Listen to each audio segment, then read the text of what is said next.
Hello guys, welcome back to another cooking video. Today we're gonna make apple crumble. We're first gonna peel and cut the apples into like cubes or pieces.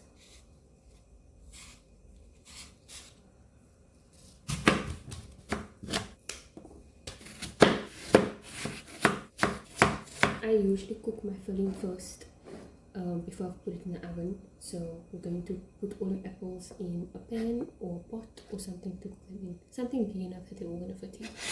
If it was one apple, I'm gonna do either 4 or 5. Let's try and do a transition. I hope that transition worked. But anyways, I put all the apples in my pan, and to prevent them from getting brown and also just to help balance out the sweetness, I squeezed half a lemon, the juice of half a lemon, which is I think a tablespoon and a half, 2 tablespoons of lemon juice. And now I'm gonna add some brown sugar. Bismillah. I think like half a cup should be fine. Then cinnamon. Bismillah.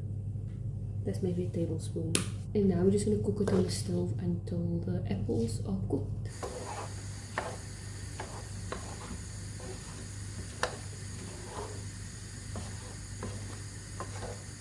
You can see, but the sugar is starting to melt and the apples are starting to cook. So you just want to do it until all the apples are cooked. They won't look white anymore, start to turn brown. And you can see the apples are releasing its own juices, so we don't have to add any water. Okay, it's almost done. You can see the apples are all a little bit translucent, and they are all tender. And they should be like a sauce or like a liquid at the bottom. That's all the water from the apples and the melted sugar. I finished cook the apples and it's on the stove. While that's cooling, I'm gonna make the crumble. It's very easy. You just put everything in a bucket and then you just make it into crumbs. Like if you made scones before, then you always have to take the cold butter with the flour and make it into crumbs. The same thing. You can adjust the measurements based on how big your tray, like your plate, your bucket, whatever you put in and baking the apple crumble is. So first you want to start off with 100 grams of cold butter. It will be easier if you cut it up into small pieces, just easy to crumb. 100 grams of plain flour. Yeah.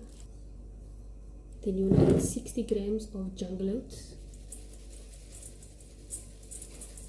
and then 50 grams of castor sugar, and then 35 grams of brown sugar. Now for this part, make sure you wash your hands. No niskrappens, no oorkrappens, no holkrappens. Wash your hands, and then you wanna mix it together and make crumbs. I just use my thumb and like do this motion.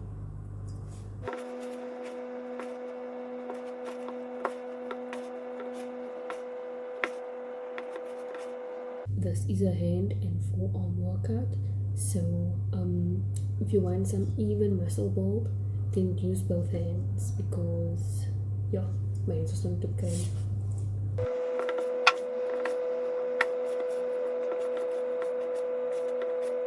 Five minutes later. So this is what it looks like. If you squeeze it together, it does stick, but you just wanna leave it into crumbs. See? There shouldn't be any like flour or dry ingredients left at the bottom, and there shouldn't be any clone of butter. So now I've got a greased oven dish. If you're using a glass or ceramic one, I don't think you need to grease it, but just because the metal ones tend to stick a lot, I'm just greasing it to be safe. And I got my cool down apple mixture. It looks so little now, but it's fine. Just gonna put that in at the bottom. So yeah.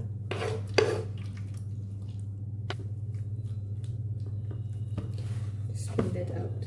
You should have liquids with your apples, because obviously the apples has water in it. But if you have a lot, like this is still fine, but if there is a lot of liquid, then once you put it in the pan, sprinkle a little bit of cornstarch maizena over it so that it will help thicken the sauce, the liquid, when it bakes in the oven. Bismillah.